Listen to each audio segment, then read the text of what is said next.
I'm going to invite up our senior pastor this morning. He's going to bring us the word to encourage us, to keep us uplifted, to challenge us to keep growing as disciples of Jesus. So won't you put your hand together for our pastor this morning, Senior Pastor Whamanuia. Thank you, church. Thank you, worship team. Thank you, Sound and Media.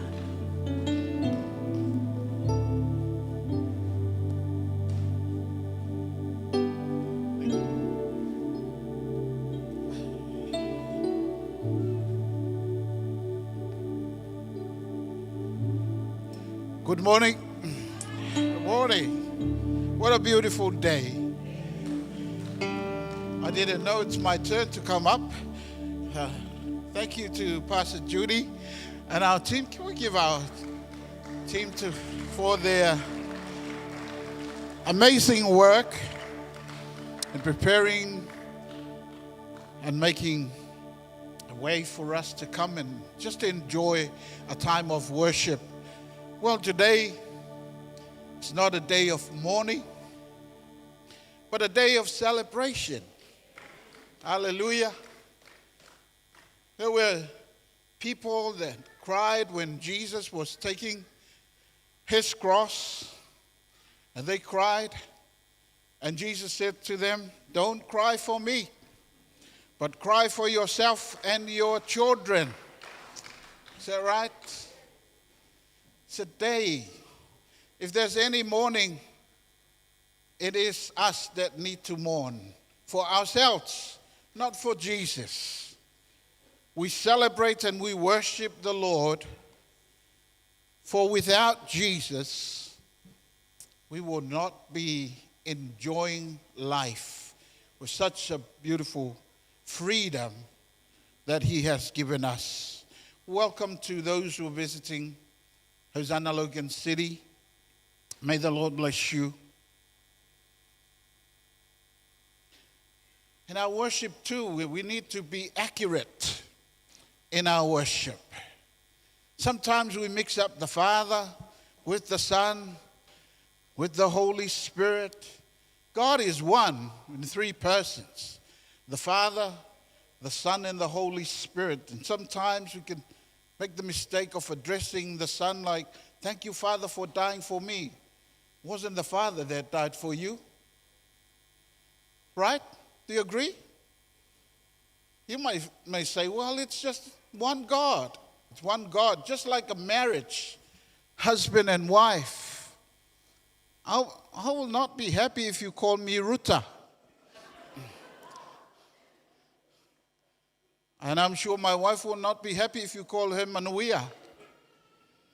Because there's a specific role for each person.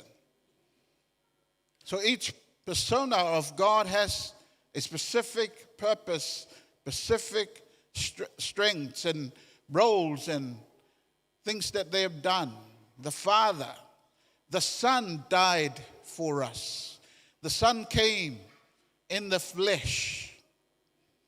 The Father never came in the flesh. The Holy Spirit never came in the flesh. The Holy Spirit is within us. He's the Spirit that brings comfort and guidance. Like the wind, we don't see, but He exists. He brings peace into our lives. And this month, our theme is building resilience in the generations. Building resilience in the generations. It's important to remember that as we celebrate Easter, there needs to be something that impacts our lives. This year we've emphasized educating generations. And I'm so thankful to God because I see the outcomes of the talanoas, the conversations in our families. I thank you, parents, for turning your hearts to your children. And I thank you, children, especially our young people, our youth. They've turned their hearts to their parents. And there have been some amazing conversations, very transparent, very vulnerable conversations in the families. Well done. Shall we give a hand for all our families? Well done. When we came back from the youth camp, I knew the next stage is going to be hard. We're going to address issues in our families. We're going to talk about things we don't want to talk about.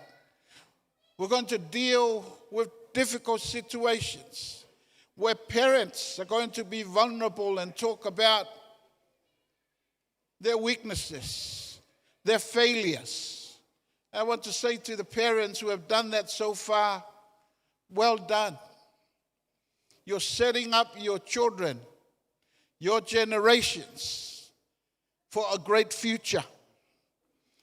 That your children will not be people that live fake lives, but children that will be honest, children that are willing to be transparent, children that are willing to humble themselves, children that want to fear the Lord.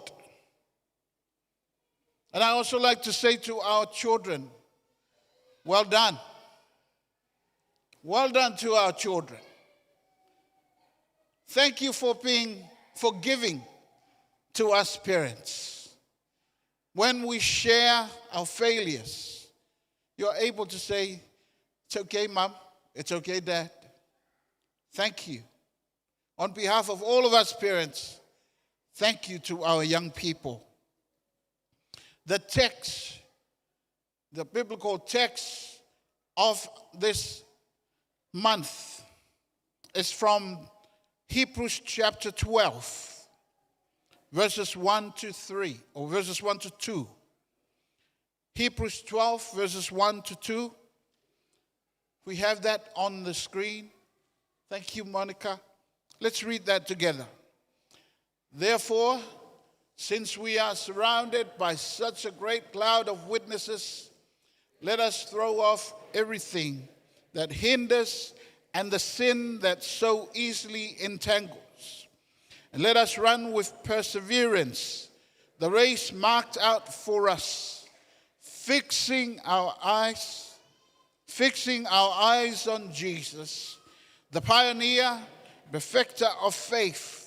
For the joy set before him, he endured the cross, scorning its shame, and sat down at the right hand of the throne of God. Verse 2,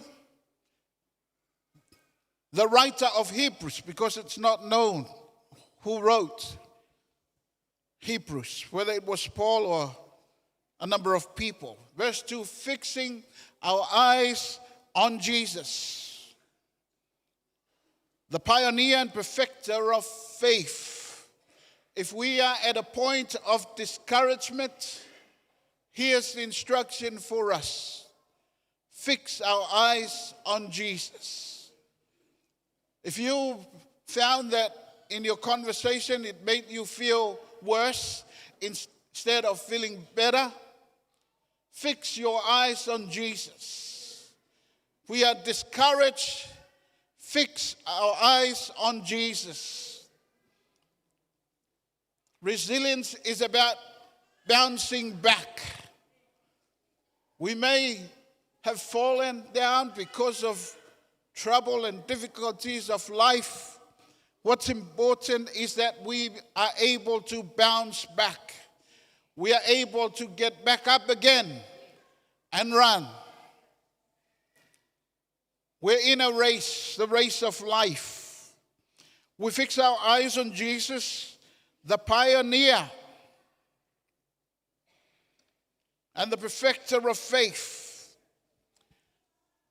This race that we are running, we cannot run by looking at something else or someone else.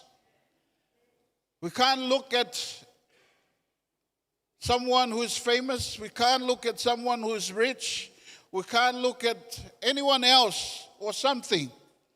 But we need to fix our eyes on Jesus. Why? Because he's the only one who is able to be resilient through the challenges. And he is the only one who was dead and has come back to life. Amen.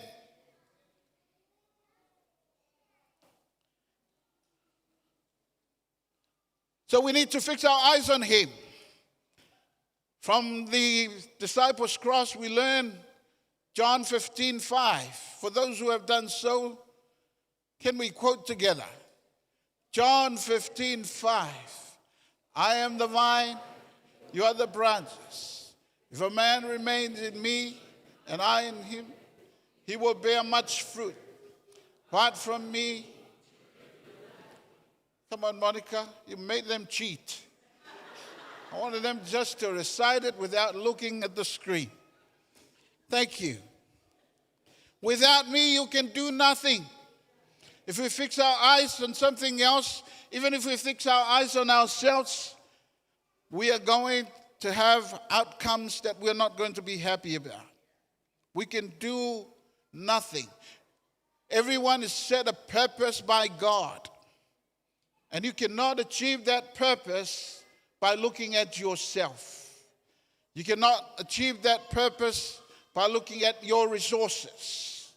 Only when we fix our eyes on Jesus. It's easy said than done. When we go through trouble, when we have a lot of distractions, we find it's hard to fix our eyes on Jesus. But to build resilience not only in ourselves and our generations, we need to learn to fix our eyes on Jesus. To fix our focus, our minds, to fix our senses, to fix our souls, our decision making.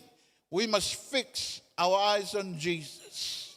And that has to be done continuously, not just today, but every day is a day of learning to fix our eyes on Jesus. We cannot be resilient enough against trouble of life when all we do is we fix our eyes on Jesus when we come to church. It has to be not just daily, but every second, every minute is about fixing our eyes on Jesus. No one knows what's going to happen tomorrow. The war is raging now. It affects the whole world. And now we find that that fuel costs a lot more. Praise God. Some perhaps have planned to go away this weekend, but you have decided to stay at home because the fuel is expensive. And so you have turned up to church today. Otherwise, you will be at the beach. But you've decided, I am going to church today because the fuel is expensive. We don't know what the fuel is going to be like next week. Whether it's even with the government making that cut in tax, we don't know. But we fix our eyes on Jesus. Amen. Because He will help us navigate all those challenges of life. Now, He is the pioneer. The pioneer is a trailblazer. The first to explore and settle a new area. Jesus is the first. He's opened the way for us all to connect to God. He became the perfect sacrifice, nailed to the cross, bearing our sins. His blood was shed, and our transgressions, as we believe in Him, our transgressions are wiped away, and we have eternal life. The question for every one of us here today, do you have eternal life? Are you assured when you finish life on earth, you are going to be with God or you're going to hell? Jesus is the pioneer. He is the perfecter of our faith. I like that. I love that about what it says, that He's the perfecter of our faith.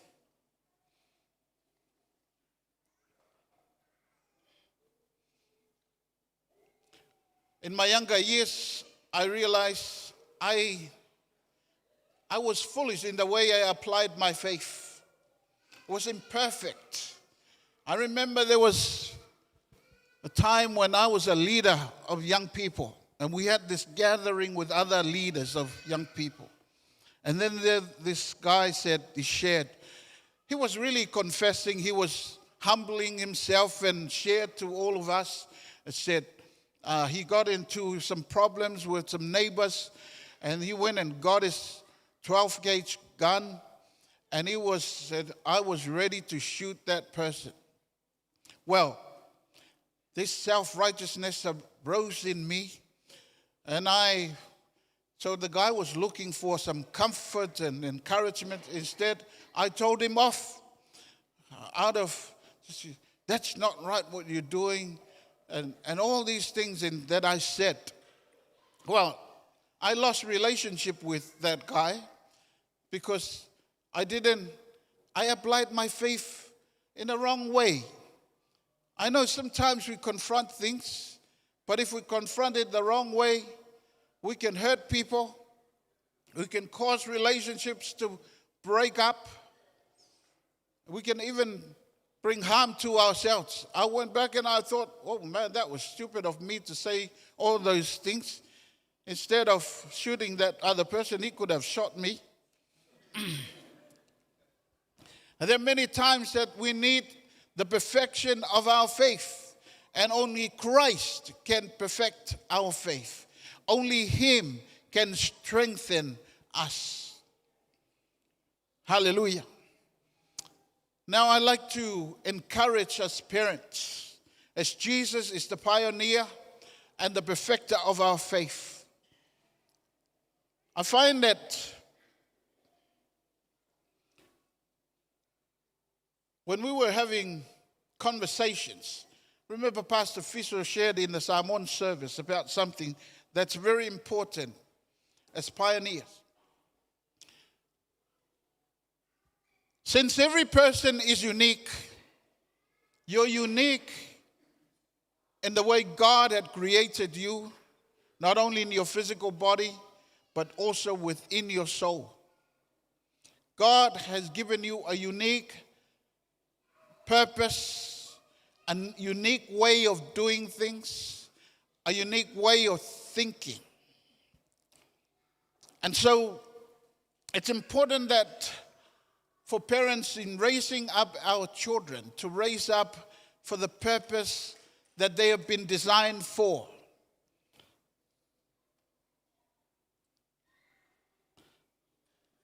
Ruth and I do premarital counseling for couples. And we find that every couple is different. For those who are getting prepared to marry, we've got a few weddings this year in our church. You're going to be pioneers of family. In raising up a family, you're a pioneer. Though you look at your parents and how they live their lives, you're going to have your own journey. You're going to do things in your own way that you feel that this is what God is saying, this is how I raise up my children, this is how I raise up my family. And this is why we need to fix your eyes on Jesus. And remember that message that Pastor Fisher shared about that parents, you're raising up your children to fulfill the purpose of God. Maybe you've dreamt of things, but it never happened. But you have an opportunity to train up your children to bring that dream to reality. Maybe not in sports. You know, those who always wanted to play Premier League, and you never, because you're not talented enough, and you think, okay, my children are going to be in the Premier League. maybe not in that way. I'm talking about the purpose of God. Like David raised up Solomon, and David wanted to build the temple. But instead God said, not you, but your son. Like Hannah, he never served in the temple, but raised up his son to be the prophet and the leader of Israel. The same Jesus. Father had a dream to save the world, and he sent his son Jesus to save us in fulfilling his plan. Encourage the parents. It's an important part of your pioneering experience. Pray, train, and raise up your children to fulfill the purpose of God that He has put into your hearts. Do you agree? Do you agree? Pray, ask God to help you raise up your children to be pioneers, to fulfill the plan of God in their lives.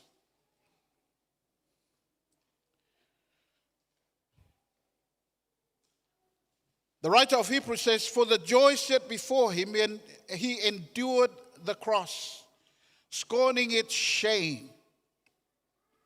Going to the cross was not something that Jesus looked forward to. He said, take away this cup, but not my will, but the will of my Father. What was the joy that was set before him? What was the joy? Some say the joy was about finishing the race. In a long distance race like a marathon, runners, if they finish the race, they'll be very happy. But I believe there's something else. Because in that scripture it says, for the joy set before him, he endured the cross, scorning its shame, and sat down at the right hand of the throne of God. It was not just about finishing, but finish well. And therefore, he was rewarded to be seated at the right hand of God. The right hand of God is a place of authority. The right hand of God is about power and strength. It's about position of honor. It's about protection and saving action. It's about victory over enemies. When we're running this race, we want to finish and finish well. We want to stand before the Lord, and God says, well done, good and faithful servant. Our entrance into heaven is not by our works. We know that. It is by the grace of God. It's why we call people, receive the Lord. We don't say, earn your way to heaven. Receive the gift of eternal life that Jesus has prepared. Monica, can have that diagram up, please. Thank you.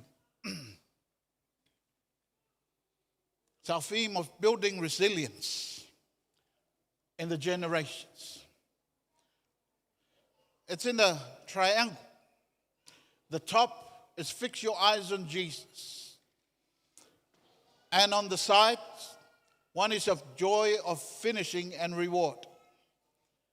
On the other side is about discipline. And down the bottom is concern for others. In Hebrews chapter 2, verses 12 to 14, Jesus said, here am I, and the children God has given me. Here am I, and the children God has given me. He came to this earth for a purpose to save the world, to save people. And it is with joy he declared before the Father, here am I and the children God has given me. just imagine, think about this declaration, and you're part of this declaration.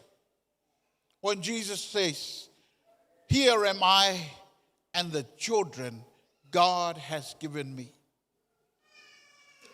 And just imagine if you're not part of that. That's painful. Here am I and the children God has given me. That the purpose of Christ in the world was to save mankind. And so it has to be within our hearts. Our faith is not just to save ourselves. Oh, I just want to get myself into heaven. As long as me and my family go to heaven, that's it for me.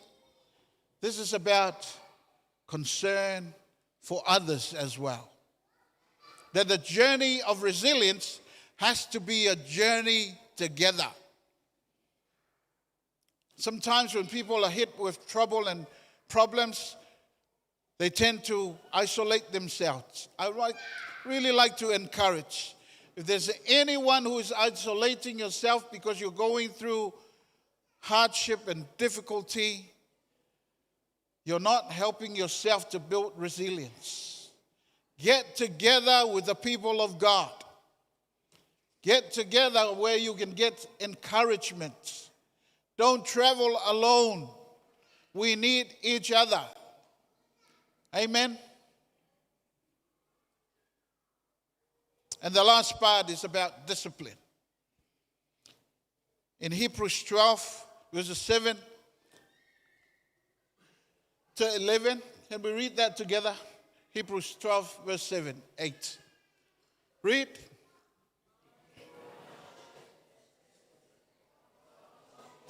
As his children, for what children are not disciplined by their father?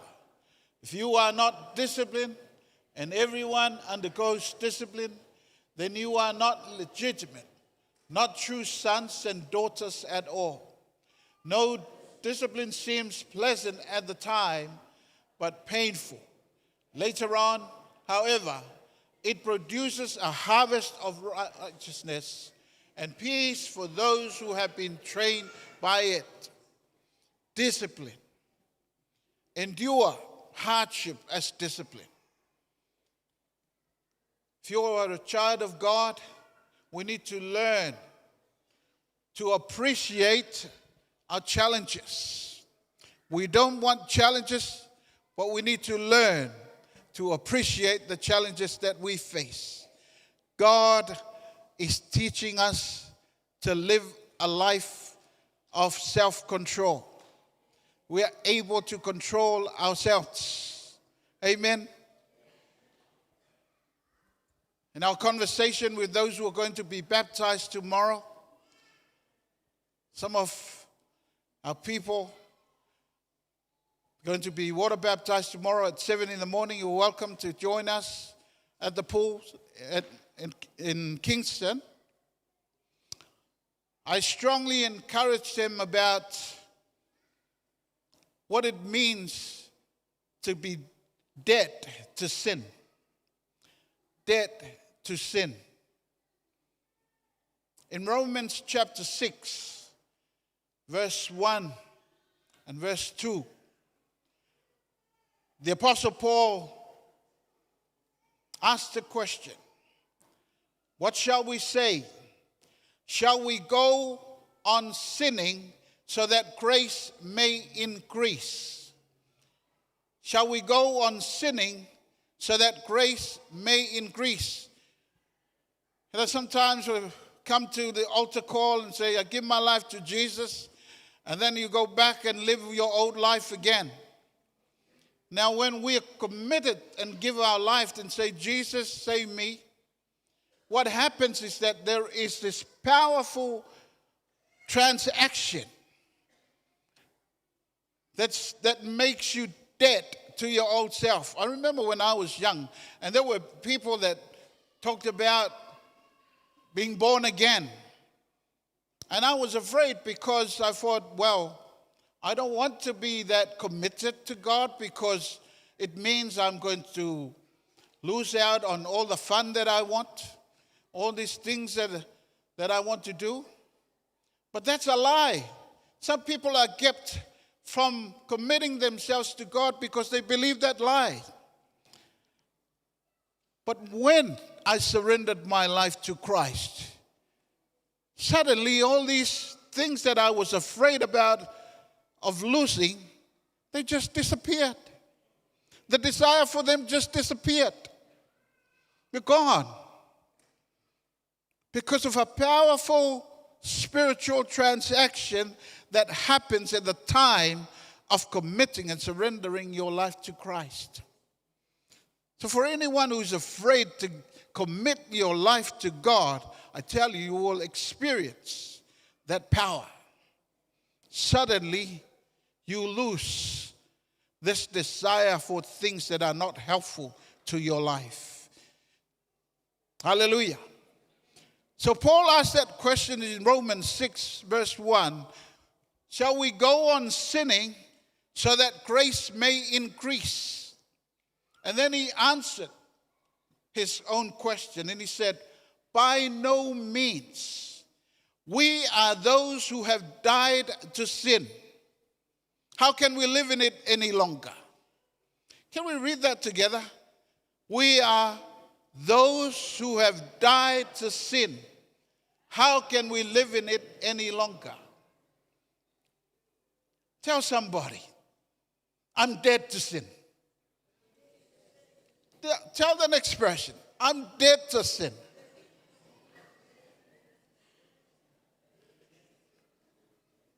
Shout it loud, I'm dead to sin. I'm dead to sin. Shout it even more.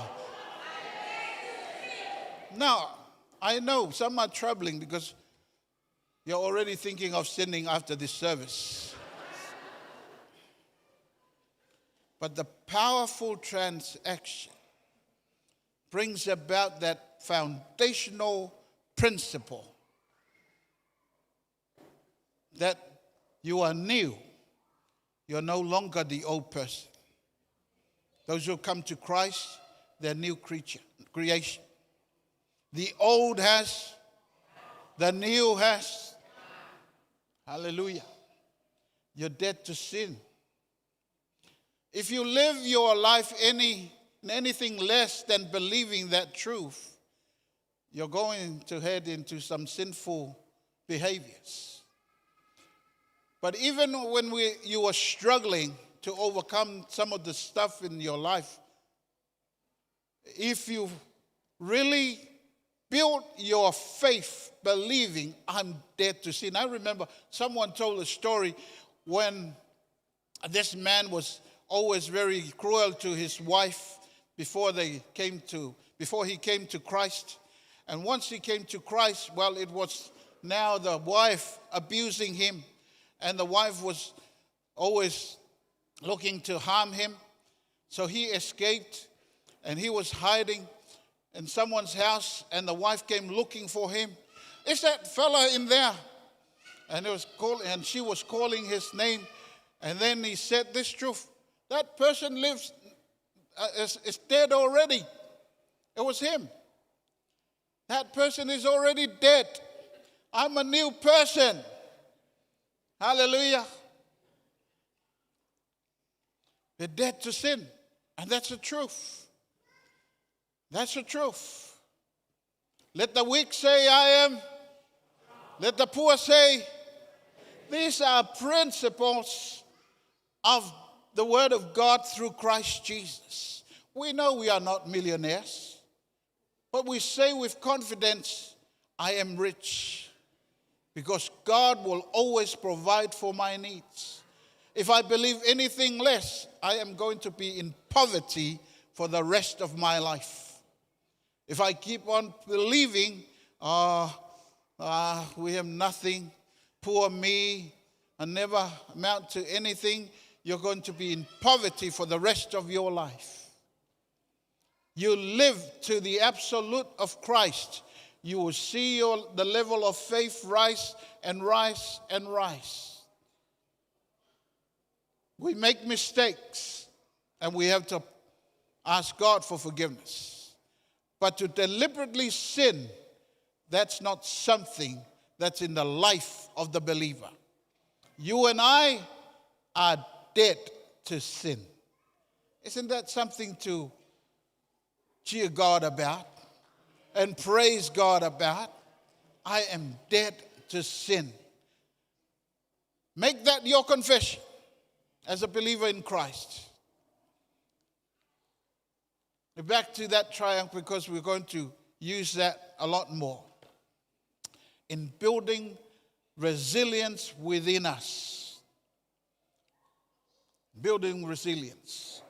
That same chapter of Romans 6, the Apostle Paul says, do not let sin reign in your mortal bodies, so that you become instruments of wickedness. When we carry that with us, that we are dead to sin, we'll see amazing transformation in our lives. People will be, what happened to? They'll be marveled at the transformation because we're living in the truth of God. This morning, I'd like to, before we finish this service, give an opportunity.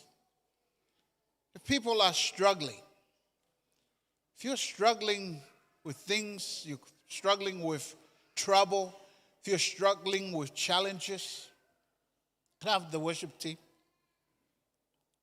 It's an opportunity to come to the Lord and fix our eyes on Him. He is the perfecter. He is the pioneer. He is the author and the finisher of our faith.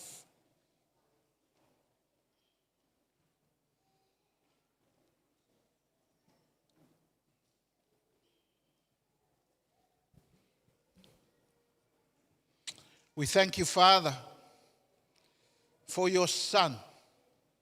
Thank you for Jesus in His resilience against all the challenges, against torment, against suffering,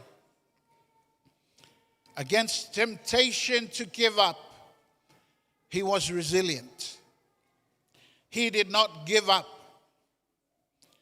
So, Lord, I pray that you help us. If anyone is struggling right now, that they are able to fix their eyes on you. Fix in their thoughts, in their feelings, in their wills. They fix their eyes on you, Jesus.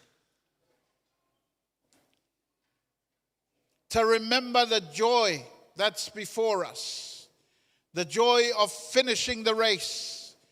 The joy of being rewarded. And we also remember that it's not a journey alone. You have called us to be in a congregation of people.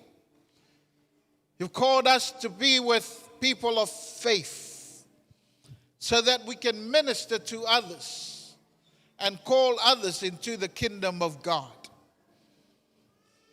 We also pray there will be discipline in the way we live our lives. That we do not allow sin to continue to hinder us from running the race. Father, we pray and ask for your Holy Spirit to minister to every one of us here today and our families as we travel this journey of building resilience within our children and the generations. Holy Spirit, bring illumination. Illuminate our hearts. Help us examine our hearts.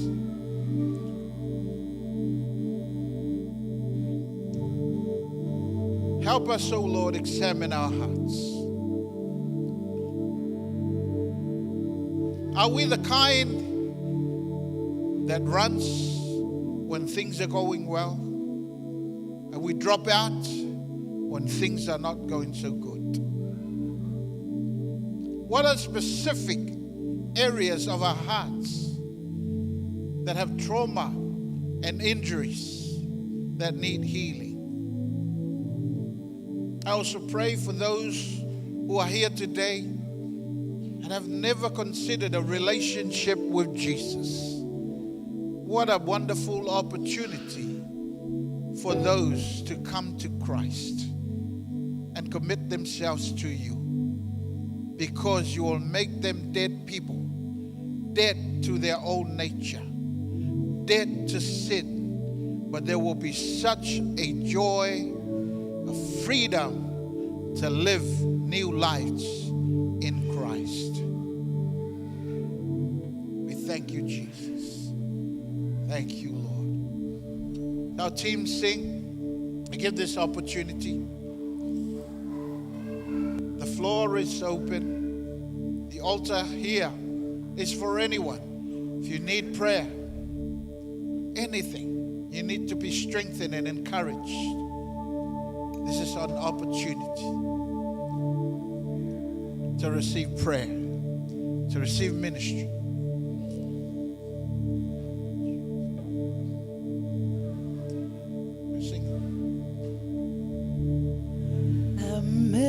Amazing grace, how sweet the sound that saved a wretch like me. I was lost, but now I'm found. Was blind, but now I see. 'Twas grace. 'Twas grace that taught my heart to fear, and grace my fears relieved.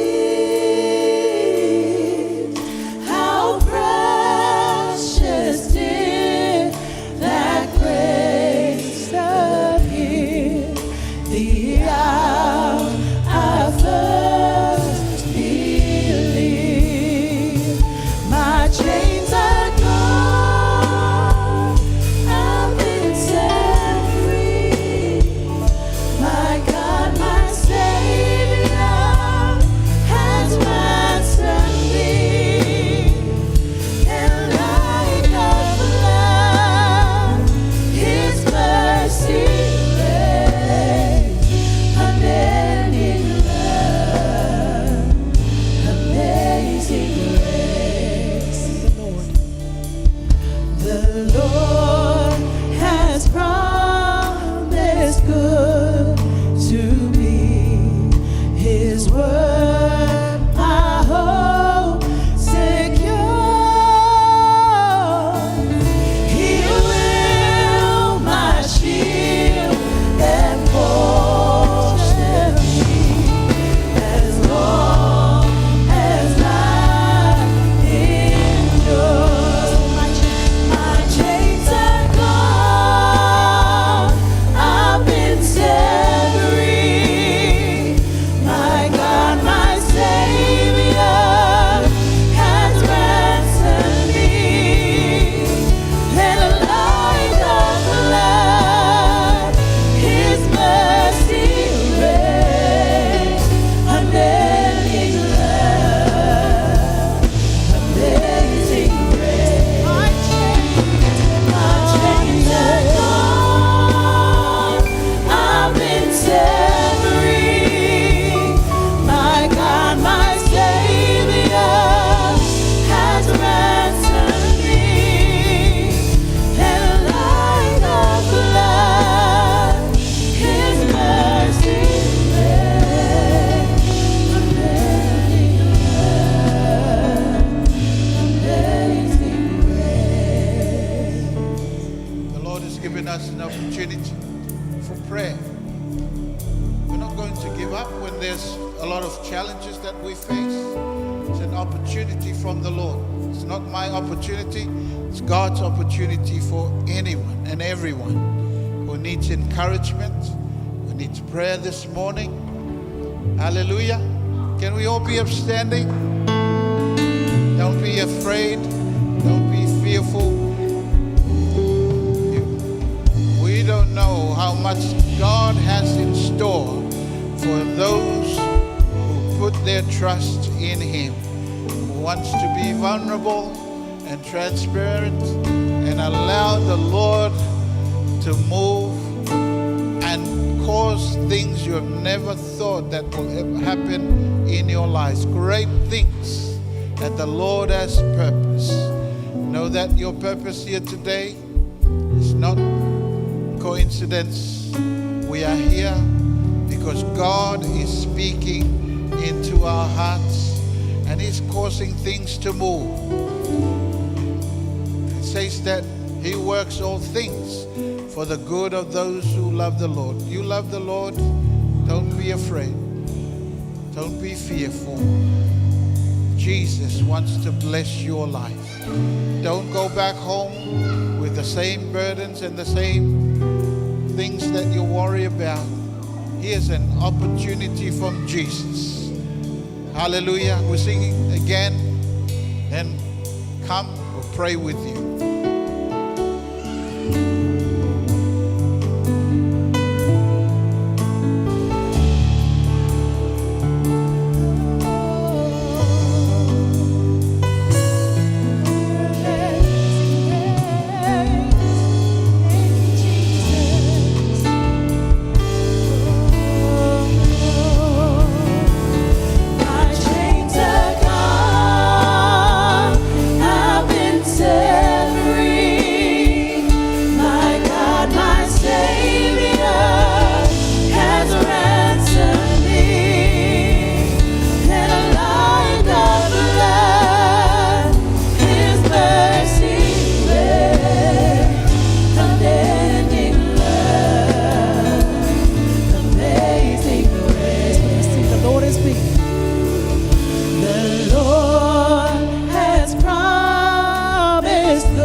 just as you reveal this morning, in building resilience within each of us and our families, building resilience in our children and the generations, that they will be people that continues to bounce back,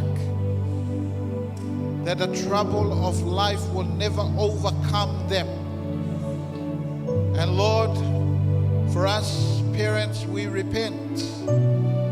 We ask for your forgiveness where we've failed to be resilient, where we've given up easily on the things of God, where we have spoken words that curse our children, that rob them of their future.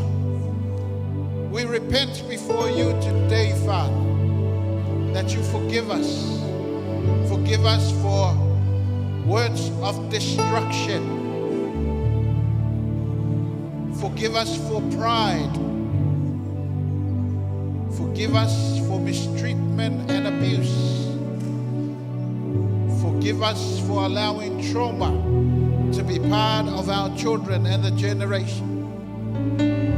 Father, cleanse us. Wash us with the blood of Jesus. Forgive us for failing to be an example of Christ Jesus. Lord, have mercy upon us. We repent before you, oh God. And we ask, oh Lord, that the blood of Jesus cleanses us, that our hearts be softened towards you and your purpose, and towards each other, and especially soften our hearts to our children. We also pray for our children. Forgive them, Father. Forgive them for disobedience and resistance. Forgive them for rebelling against their parents. Lord, we ask for your mercy.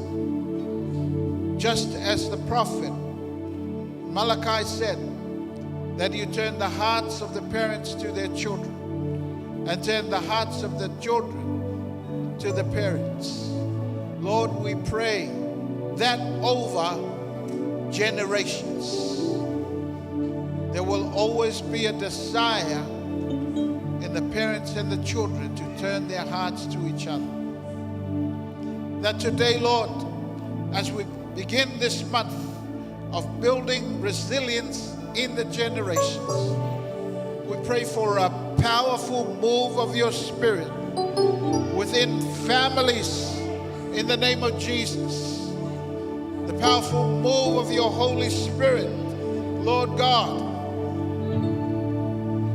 to build foundations of resilience. We are not people that give up, would never give up.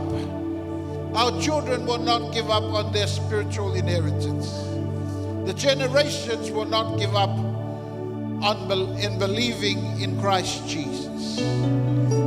Father, we pray, let be firm structures within the families of building resilience. Remove undisciplined behaviors. Remove, Lord God, fears that causes our children to be distracted and feel that they can't do anything. Lord, we thank you for the power of your Holy Spirit in ministering to each and every one of us here today. We thank you for the finished works of Jesus. Hallelujah. We thank you, Father. We thank you, Lord. Mashiach.